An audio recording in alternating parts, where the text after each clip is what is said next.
कि पढ़ने की आदत से हमारा दिमाग कैसे तेज होता है। एक स्टडी में लोगों को 9 दिन के लिए नॉवल रीड करने को कहा गया। इसके बाद इन लोगों के ब्रेन स्कैन्स में देखा गया कि इनके न्यूरल कनेक्शन ज़्यादा एक्टिव हो गए हैं। लेकिन इससे भी रोचक बात ये थी कि 2 हफ्ते बाद रैंडम काम करते समय इन लोगों के ब्रेन को फिर से स्कैन किया गया। तब भी इनके न्यूरल कनेक्शंस दूसरों से ज़्यादा एक्टिव पाए गए। यानी केवल 9 दिन की रीडिंग से ब्रेन ज़्यादा एक्टिव रहने लगा। रिसर्च से हम समझ सकते हैं कि डीप रीडिंग हमारे ब्रेन के लिए ज़बरदस्त एक्सरसाइज है।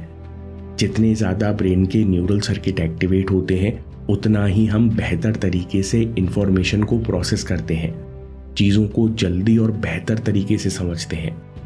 हमारा दिमाग कैसे सोचता और बेहतर होता है, इस पर आप ये किताबें पढ़ना शुरू कर सकते हो। रीडिंग का दूसरा बड़ा फायदा जो लोग सीधे महसूस नहीं करते वो है वोकैबुलरी। आप स्मार्ट लगने लगते हो। जब भी आप अपनी बात कहने के लिए सटीक शब्दों और उचित वाक्यों का प्रयोग करते हो तो आप अपनी बात अच्छे से कह पाते हो और इस कारण आप ज़्यादा स्मार्ट लगते हो। इसलिए जिनकी वोकैबुलरी अच्छी होती है उनकी लोग रेस्पेक्ट करने लगते हैं। आप सोचोगे कि वोकैबुलरी के लिए डिक्शनरी भी रटी जा सकती है, लेकिन रीडिंग के द्वारा जब आप नए शब्द सीखते हैं तो आपको समझ में आने लगता है कि किस शब्द को किस संदर्भ में बोलना चाहिए। यानी आप रीडिंग से केवल नए शब्द नहीं सीखते बल्कि किस बात को कैसे बोलना चाहिए, कैसी टोन होना चाहिए ये भी सीखते हो। जब आप इंटरेस्ट लेकर कोई किताब पढ़ते हो तो वोकैबुलरी अपने आप बेहतर होती है। इंटरेस्ट के लिए आप ये किताबें पढ़ सकते हो। रीडिंग का दिमाग को एक बड़ा फायदा होता है, स्ट्रेस आसानी से कम होता है। एक स्टडी में देखा गया कि केवल 6 मिनट की रीडिंग आपके स्ट्रेस को 68% तक कम कर देती है।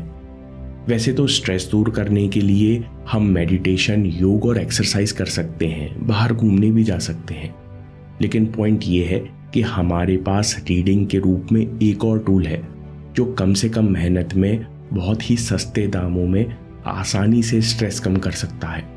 जब आप रात में पढ़ते हो तो स्ट्रेस कम हो जाने के कारण आपको नींद भी आसानी से आती है। स्ट्रेस कम करने के लिए आप ये किताबें पढ़ सकते हो।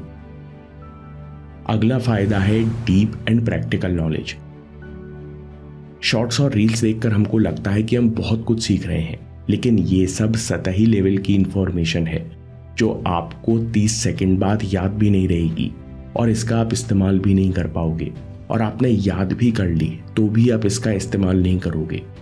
दूसरी तरफ जब हम कोई किताब पढ़ते हैं तो वो हमारे साथ कम से कम 10 घंटे रहती है।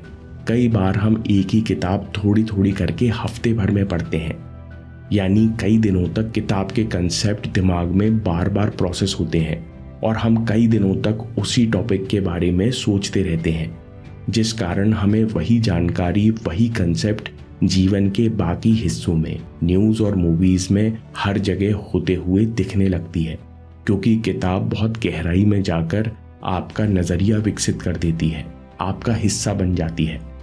आप नॉलेज के लिए और अपनी सोच विकसित करने के लिए ये किताबें पढ़ सकते हो। अब सवाल ये है कि डेली कितने समय और कितने दिन पढ़ने से आपको बेनिफिट्स नज़र आएंगे। दोस्तों, इतनी रिसर्च देखने के बाद हम कह सकते हैं हम हर दिन 30 से 40 मिनट रीडिंग कर सकते हैं। फिर 5-6 महीनों की नियमित रीडिंग से हमें परफॉर्मेंस में अंतर नज़र आने लगेगा।